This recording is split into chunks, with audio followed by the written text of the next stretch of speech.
Esta diapositiva muestra en forma panorámica los instrumentos de mayor uso en vigilancia epidemiológica en México para COVID. Antes, y para familiaridad de la población, comento qué quiere decir vigilancia epidemiológica. Vigilancia epidemiológica es el proceso, es el mecanismo por el que se identifica la ocurrencia de las enfermedades de interés epidemiológico en la población.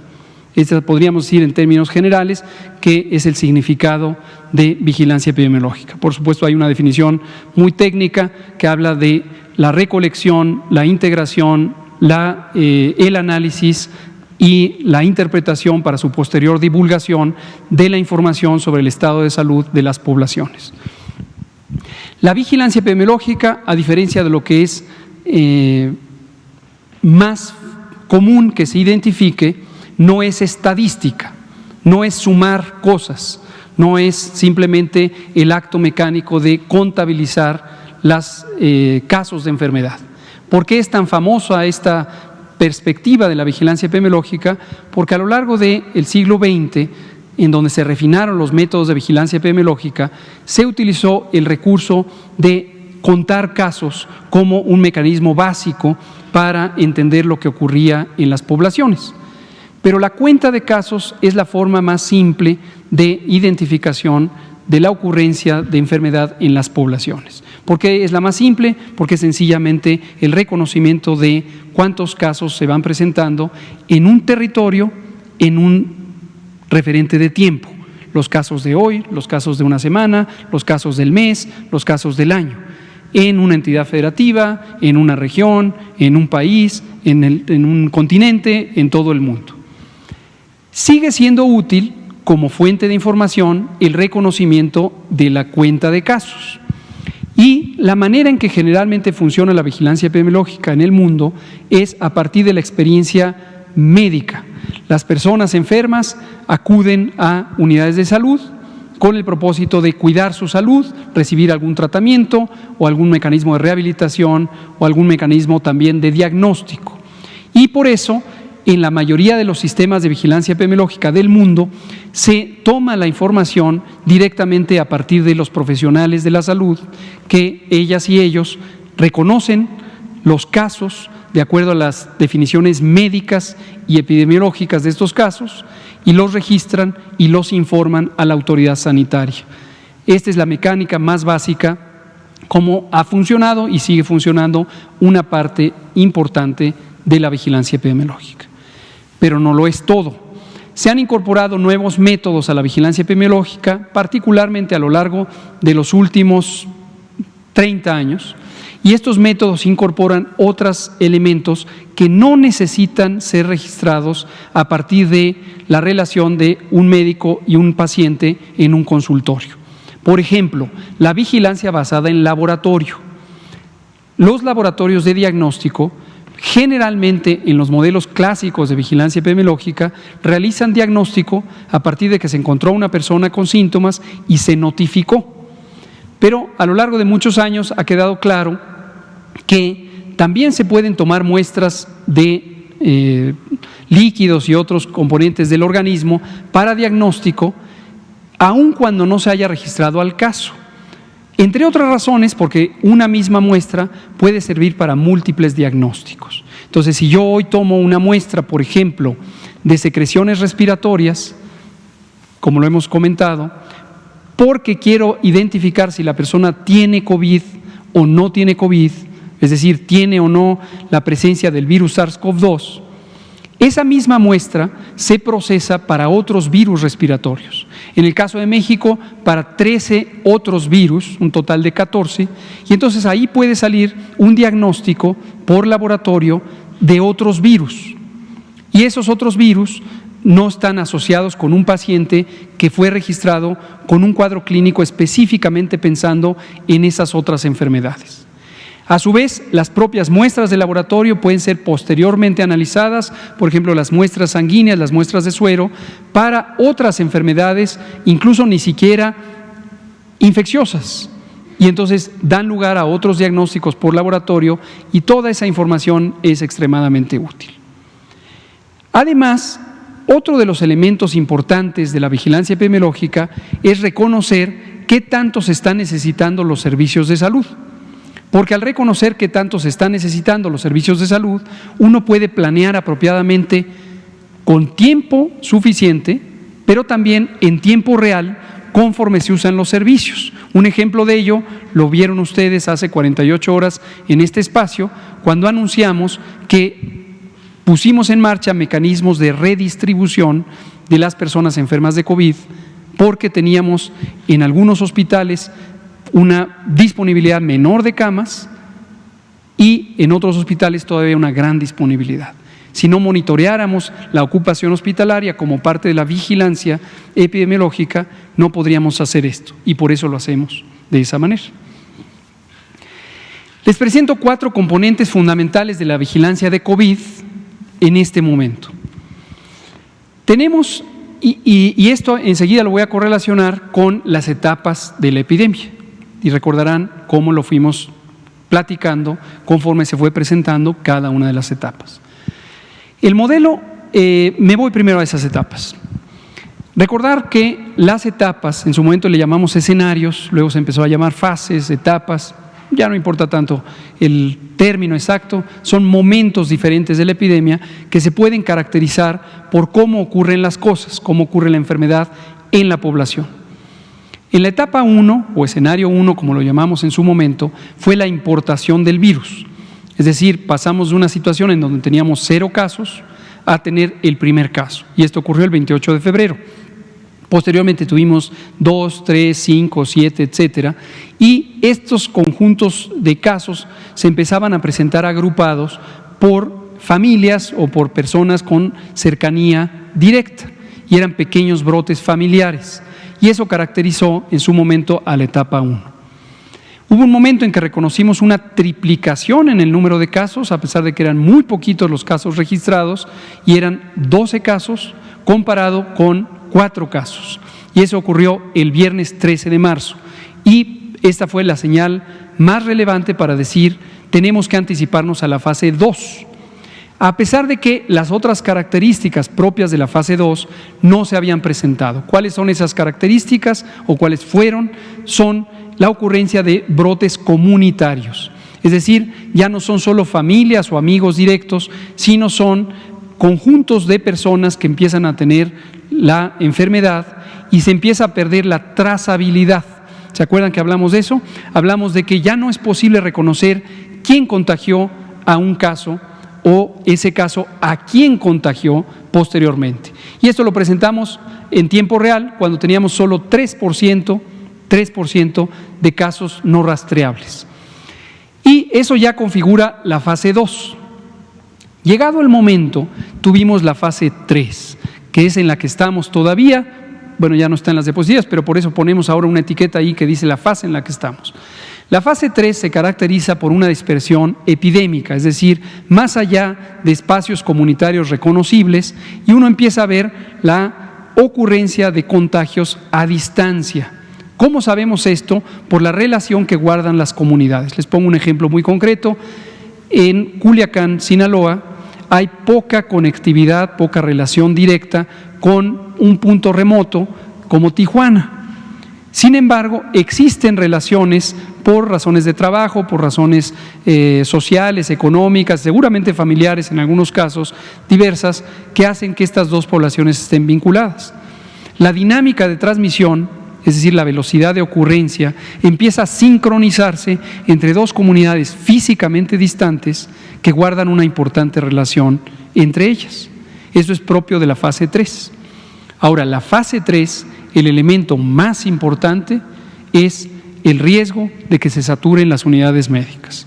Y por eso, desde la fase 2, empezamos a hacer mucho énfasis en las medidas que se instauraron desde la fase 1 y que siguen vigentes.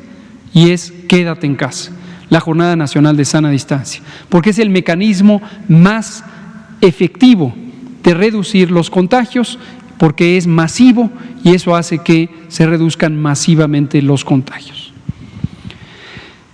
Teniendo eso en mente, les presento los distintos mecanismos que han estado operando en la vigilancia y recordarán que fuimos diciendo para cada etapa corresponde un énfasis mayor en cada uno de los mecanismos.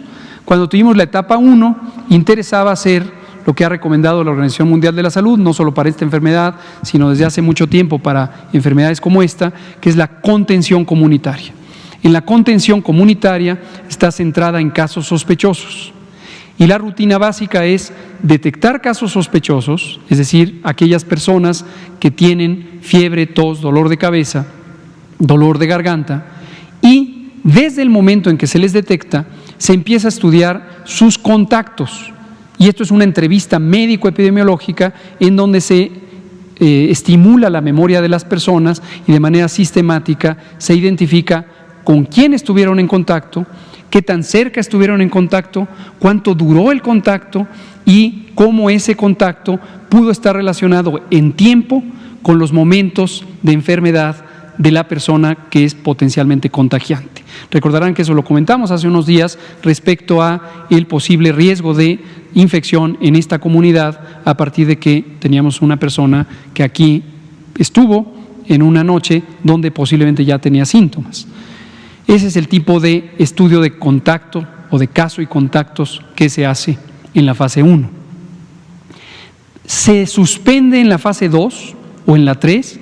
No. ¿Por qué razón? Porque cuando se puede identificar las relaciones de una persona en forma local, y precisamente lo ilustro porque ustedes fueron parte, algunas de ustedes, de ese estudio de contactos, cuando se puede identificar de manera local es sumamente útil para hacer prevención en las comunidades locales. Pero cuando ya se suman muchos, centenas de casos, ya no es práctico hacerlo a nivel general. Y eso precisamente también es uno de los elementos que llevan a cambiar de intervenciones de la fase 1 a la fase 2. Y en la fase 2, por eso pasamos a las medidas masivas. Se siguió y se sigue haciendo ahora mismo en la fase 3 los estudios de casos y contactos, pero ya no son el elemento principal, porque el distanciamiento social tiene un efecto mucho más efectivo. Entonces, en fase 1 lo característico fue ese modelo de vigilancia. Cuando entramos a fase 2, lo anunciamos desde fase 1, dijimos, vamos a hacer un mayor uso del modelo Centinela, que es el que parece que ha causado gran interés, lo cual me da gusto, por cierto. Es muy interesante, un pequeño paréntesis, cómo este tipo de conceptos, que son técnicos, empiezan a formar parte del repertorio de interés de la sociedad en su conjunto. Y agradezco a ustedes como comunicadoras y comunicadores, porque en la medida en que ustedes se interesen, lo entiendan, lo estudien, pregunten, ayudan mucho a permear una idea exacta, una idea basada en la técnica que ayude a la población también a entenderlo. El modelo Centinela en México se estableció en el año 2006. El modelo se diseñó en 2005. ¿Quién lo diseñó? Un conjunto de personas expertas, principalmente de la Organización Panamericana de la Salud y los Centros de Control de Enfermedades de Estados Unidos. Participaron otras personas expertas, desde luego centros académicos y demás, pero se hizo una propuesta formal de ello que adoptó ya no solo la Organización Panamericana, sino la Organización Mundial de la Salud. Y se propuso como un mecanismo para la vigilancia de algo que llamamos inconmensurables.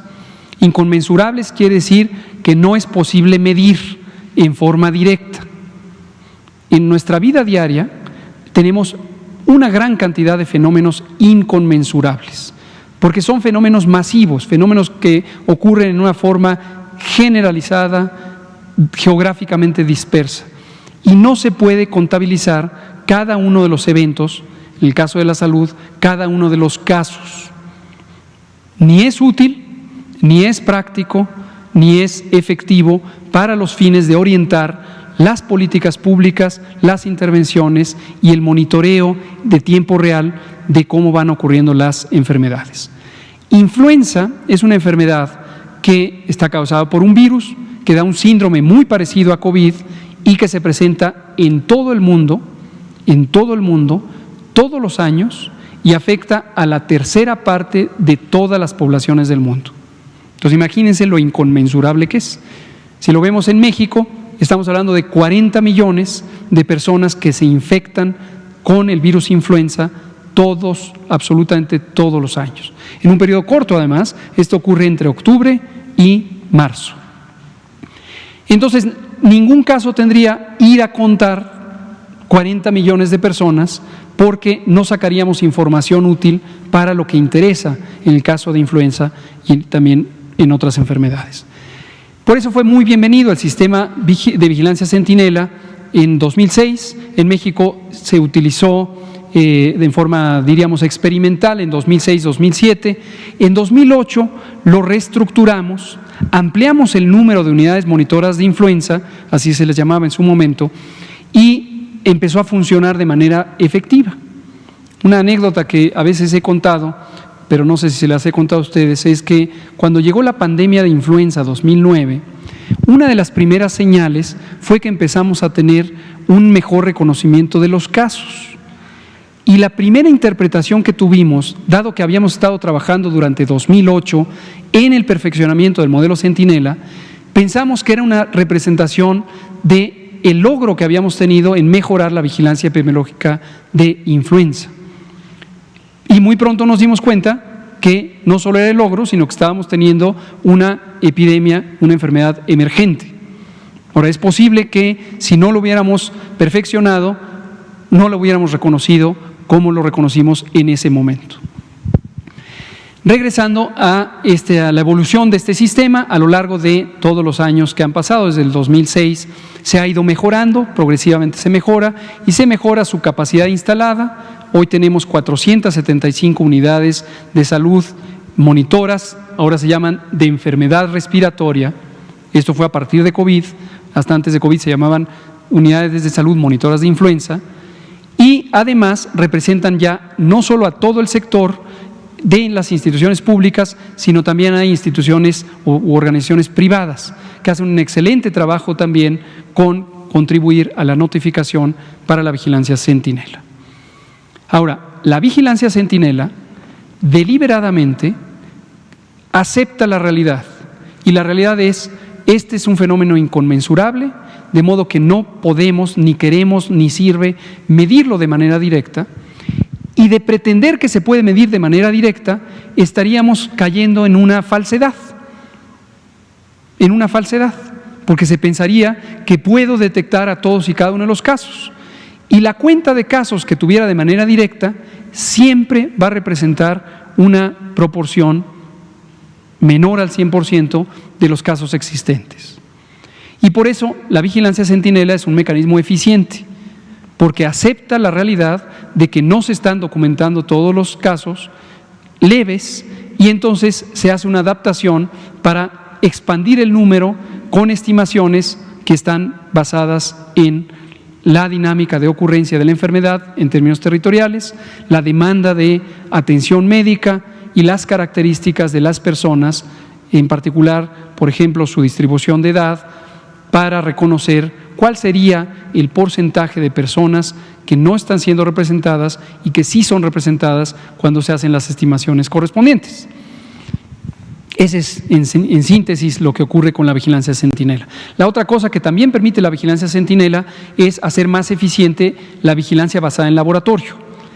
Desde la fase 1, utilizamos el modelo o la infraestructura del sistema de vigilancia Centinela para hacer mapeos de virus. Y recuerdan que los presentamos en algunas ocasiones, donde identificamos en qué estados circulaban cuáles de los virus. Hasta ese momento todavía no el virus SARS-CoV-2, y después del 28 de febrero ya empezaba a acompañar a los otros virus, también el virus SARS-CoV-2.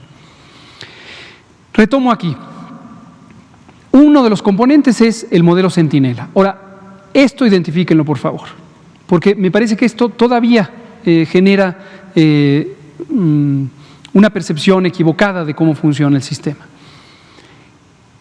100% de las defunciones se registran, 100% de los hospitalizados se registran, 100% es todos. Para quien no tiene claramente los porcentajes, lo que representan.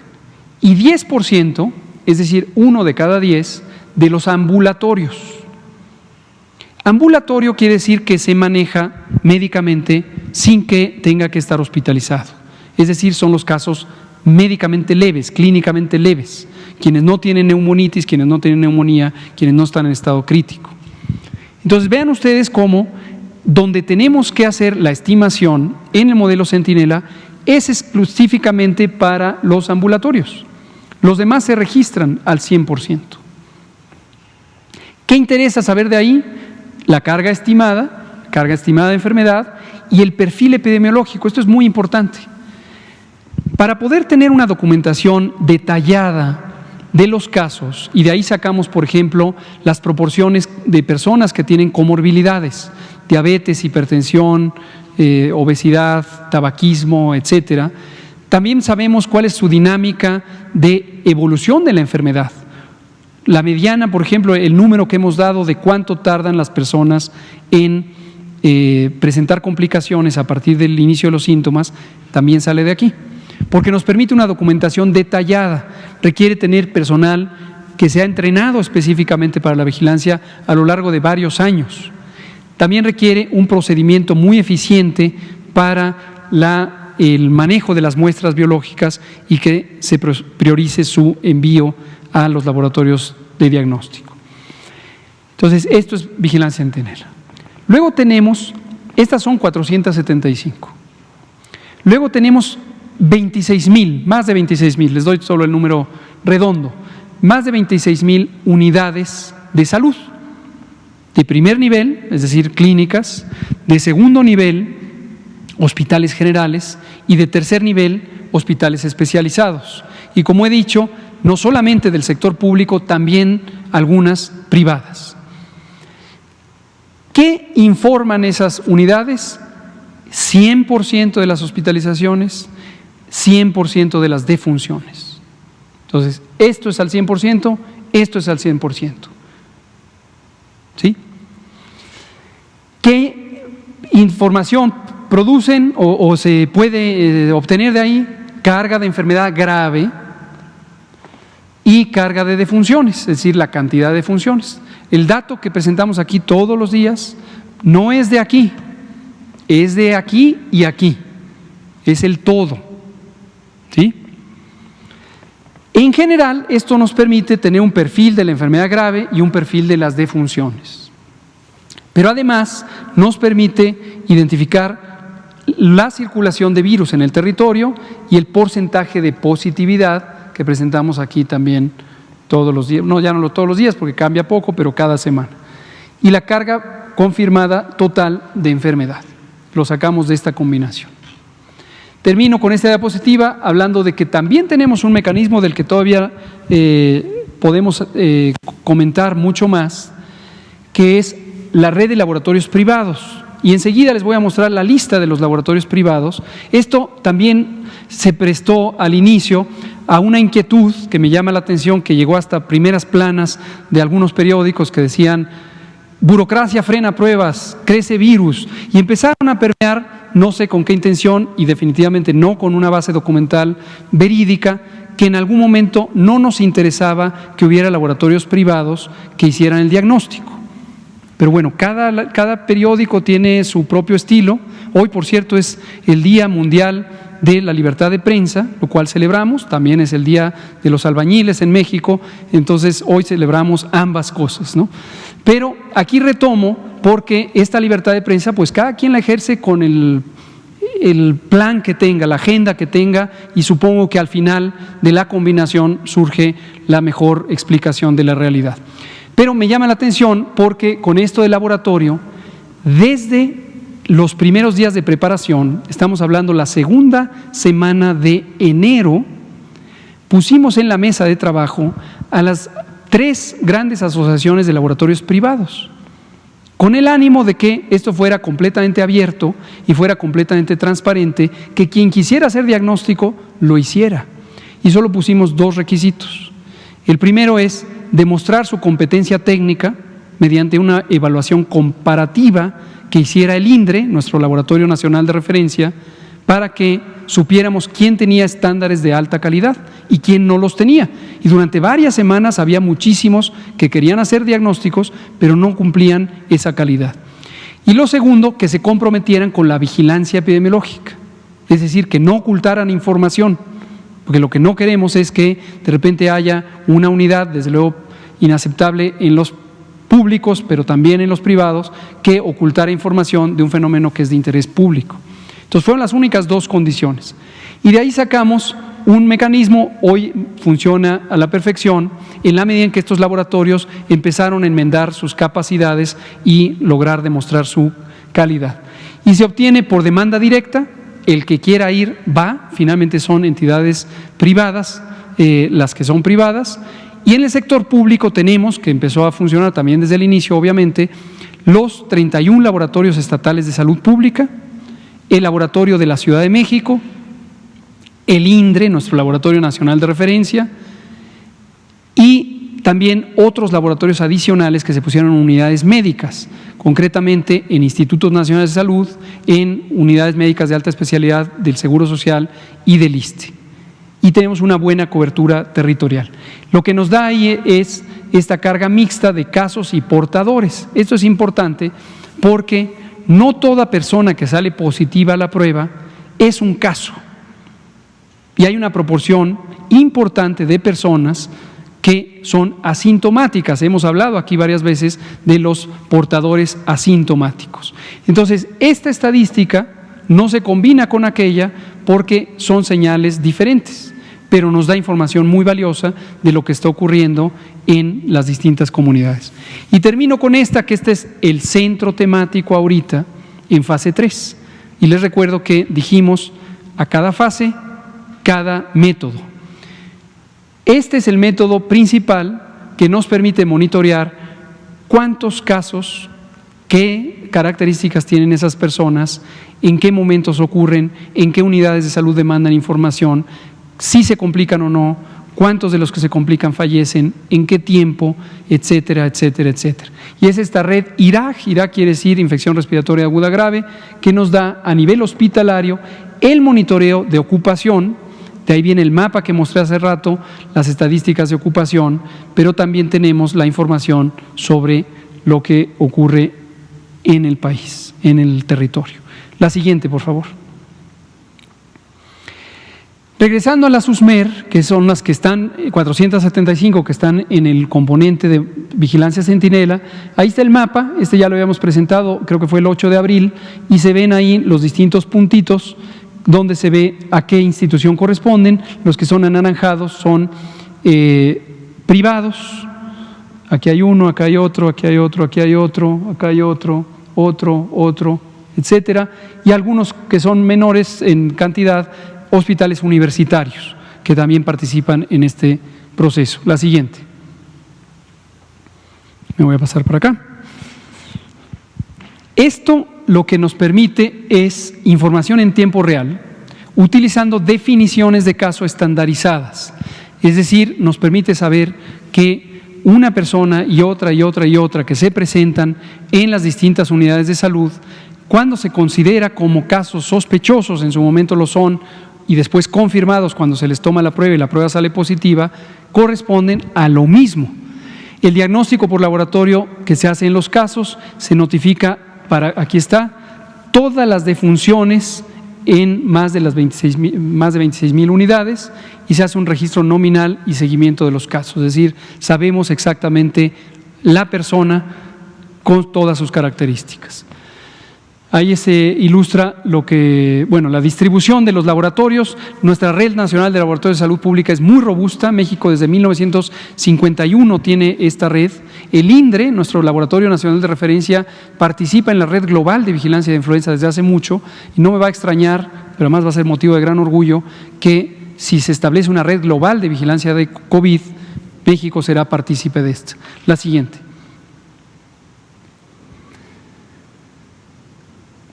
Estas, como ya veo que queda poco tiempo y para que haya tiempo de preguntas, las vamos a dejar, como dejamos todas, están a disposición pública, pero básicamente les resumo la idea básica va comentando paso a paso lo que también está en el manual o lineamientos de vigilancia epidemiológica de COVID que están en el micrositio.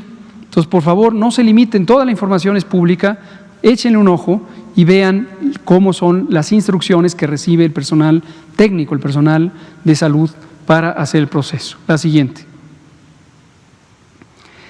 Y, como le prometí a Dulce, pero supusimos que era de interés de todo. ¿Usted, Dulce, de qué medio es? De Reforma. Dulce Soto es de Reforma. Entonces, interpretamos que Reforma está específicamente interesado en la vigilancia centinela. Creo que es útil que Reforma ahora sepa que esto es más amplio, pero… ¿Manda usted? Que es de hace 2 semanas esa cifra. No. La semana epidemiológica 12. Ahorita le explico. Miren, esta tabla es para explicarles la dinámica, pero como he dicho, y lo dijimos con antelación a la fase 3, el modelo centinela no es el elemento principal en este momento para el objetivo de la fase 3. Lo dijimos con antelación. Cuando entremos a fase 3, olvídense de la vigilancia centinela, seguirá operando ahí en el fondo, pero ya no es procedente el uso de la vigilancia centinela como elemento principal de información para lo que interesa monitorear en la fase 3. Hay muchas razones técnicas, les comento 2.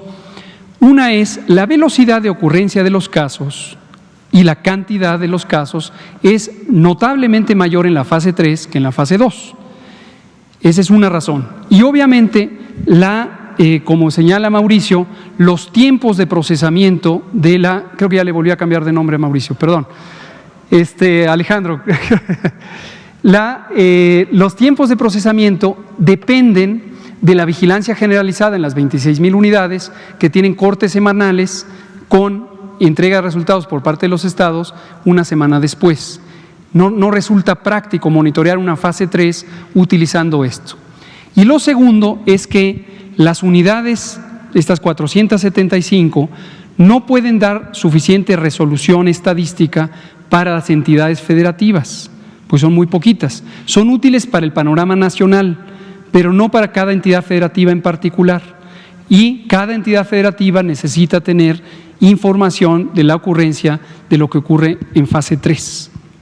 Entonces, que quede claro, esto dijimos cuando entremos a fase 3, el que le quiera seguir viendo, que lo vea, no pasa nada, pero no es nuestro elemento principal de trabajo. Les reexplico lo que comentamos hace algunas semanas. En ese momento me parece que íbamos en la 12, cuando lo explicamos el 8 de abril. Fíjense ustedes, primera columna, el tiempo por semanas epidemiológicas. Segunda columna, los casos de infección respiratoria aguda, neumonía e influenza, casos clínicos en las unidades de salud monitoras de enfermedad respiratoria, las 475, aquí están. Y tenemos, si sumamos todo esto, 588,000 notificaciones de esto en las USMER. Cada semana tiene su propia cantidad. Luego tenemos en esas mismas unidades, de estas, algunas presentan la definición operacional de enfermedad tipo influenza para los casos leves. Enfermedad tipo influenza es indistinguible del síndrome clínico de COVID. Es una definición casi idéntica. IRAG es infección respiratoria aguda grave y es indistinguible de la neumonía o neumonitis que ocurre en COVID. Y aquí está. Este es un subconjunto de este. Por lo tanto, este porcentaje resulta de dividir esto entre esto para cada una de las semanas. ¿Qué nos da? La proporción, o por se medida aquí en porcentaje, de ETI-IRAG respecto al total de estas infecciones respiratorias genéricas. Solamente en 475 unidades de salud monitoras de influenza. Quedan 5 minutos, entonces quizá no va a dar tiempo de preguntas, pero las guardan para mañana. Aquí tenemos ahora en esto, tenemos los casos positivos a COVID en esas mismas unidades. Es decir, de estos se les hizo diagnóstico y encontramos estos positivos, diagnóstico por laboratorio. Vean ustedes que aquí es 0. todavía no llegaba SARS-CoV-2 a México. Luego tenemos cuántas muestras se procesaron válidamente para llegar a este número. ¿Sí? O sea, para llegar a estos resultados positivos se procesó esta cantidad de muestras. Si yo divido esto entre esto, me da un porcentaje que es índice de positividad en la SUSMER. Pero de aquí para allá sigue siendo 475 unidades de salud monitoras de enfermedad respiratoria. Ahora, pongan atención en estas dos columnas. Estos son 26,000 unidades. 26,000 unidades, más de 26,000. Y es lo que se registra con otro mecanismo de vigilancia epidemiológica muy antiguo, que es la notificación semanal de casos de lo mismo, infecciones respiratorias agudas, neumonías y flu. Y hay, fíjense ustedes, 7.999.354 en 26,000 unidades. Con este número yo le aplico el porcentaje, los porcentajes que ahí saqué y tengo los estimados ETIRAC nacionales en todas las unidades de salud. Porcentajes ETIRAC nacionales. El color se lo pusimos para reconocer cuál es lo que deriva.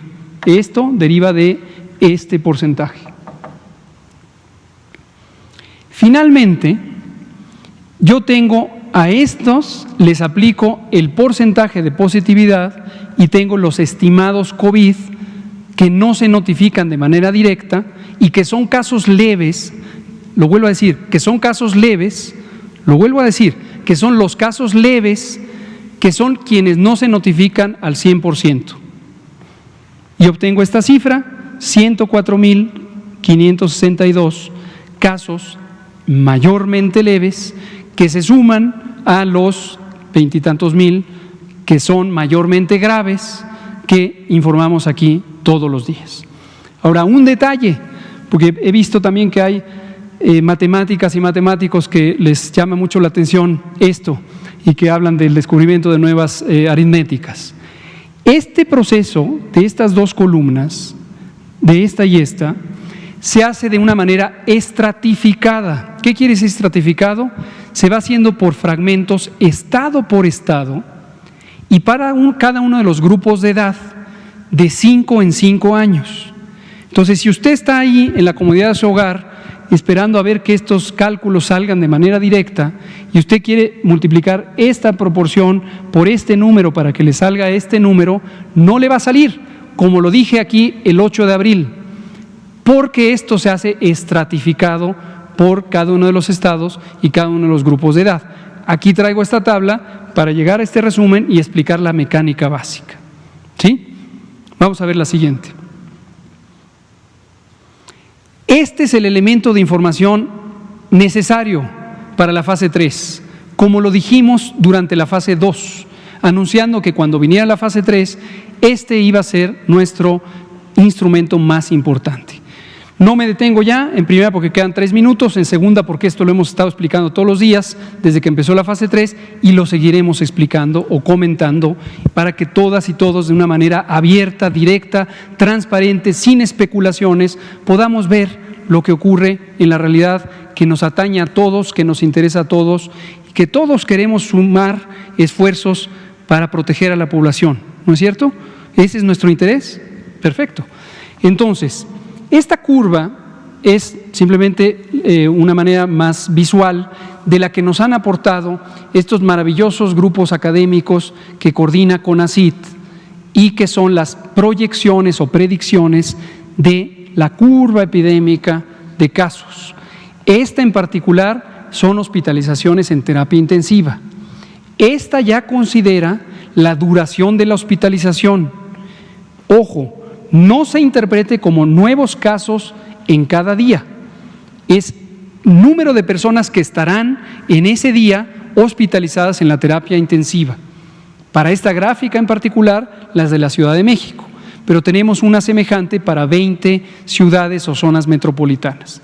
Y aquí está lo que hemos dicho recientemente junto con la doctora Sheinbaum, tenemos una estimación media de 1,800 personas que en el momento cumbre estarán en terapia intensiva. Noten que aquí dice 13 o 15 y no 6 de mayo, como quizá están esperando, porque esta gráfica es hospitalizados en terapia intensiva, no nuevos casos. La fecha 6 de mayo es el punto máximo de nuevos casos en general, pero como tardan 10 a 15 días hospitalizados, entonces se recorre 10 a 15 días. Escenarios mayores podrían llegar a 2.800. Escenario de mayor probabilidad o de 50% de probabilidad están en 1.800. Y finalmente, lo que se ve en rojo son los datos observados de manera directa en todas las unidades COVID. De manera directa. Son personas que están en terapia intensiva con infección respiratoria aguda grave. Y vean ustedes cómo la predicción razonablemente fue describiendo a la realidad, y de hecho la realidad está por debajo de la predicción media. Si pintáramos para cada una de las proporciones de probabilidad, quizá aquí estaríamos como en la probabilidad 25% de lo que se proyectó que ocurriría. Es decir, por eso decimos con toda evidencia en la mano que vamos bien en el sentido del control de la epidemia. Y cierro diciendo, desde luego no vamos bien si consideramos lamentable, como lo es, la muerte de todas y cada una de las personas. Pero cuando consideramos lo que hubiera pasado si no se hubieran hecho las medidas oportunamente, pues definitivamente vamos bien, porque están muriendo menos personas, aunque lamentamos profundamente la muerte de todas y cada una de las personas. Se nos acabó el tiempo, apunten sus preguntas, espero que Dulce haya recibido respuesta a lo que preguntó ayer. A usted nuevamente la dejamos sin la oportunidad de preguntar, pero mañana nos veremos aquí a las 7 de la noche y seguiremos comentando todo esto. Muchas gracias.